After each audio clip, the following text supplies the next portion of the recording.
આપનું નામ? આદિત્યસિંહ ગોહિલ, હમ. સહમંત્રી Chandrasinhji Bhadva study circle. CG Bhadva study circle ખાતે આવતીકાલે શસ્ત્ર પૂજનનું આયોજન કરવામાં આવ્યું છે, શું કહેશો?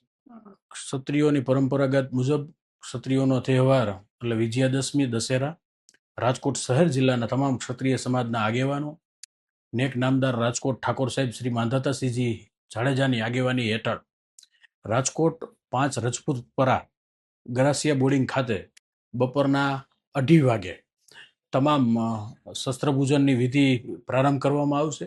ત્યારબાદ શોભાયાત્રાના ભાગ રૂપે દર વર્ષે જે રીતના યોજાય છે તે મુજબ રાજકોટ ગરાસિયા બોર્ડિંગથી આશાપુરા માતાજીના મંદિર સુધી એક શોભાયાત્રાનું આયોજન થશે અને ત્યારબાદ માતાજીના ચરણોમાં ત્યાં પણ પૂજા અર્ચના થશે.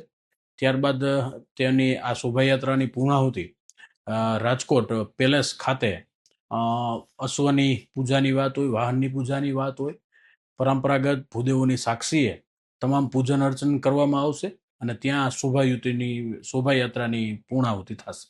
કેટલા લોકો જોડાશે શસ્ત્ર પૂજનમાં અને શોભાયાત્રામાં અંદાજે? ટોટલ 1000 થી 1500 ક્ષત્રિય સમાજના આગેવાનો, ક્ષત્રિય સમાજના યુવાનો અને રાજકોટમાં વસતા ક્ષત્રિય પરિવારો જે મોસ્ટ ઓફ જગ્યાએ તેના ભાગરૂપે અમારી મિટિંગનું પણ આયોજન થતું હોય છે. એટલે ખૂબ મોટી સંખ્યામાં ક્ષત્રિય સમાજ પોતાનો તહેવાર છે એ પોતાને આંગણે તહેવાર છે ત્યારે મોટી સંખ્યામાં ઉપસ્થિત રહેશે.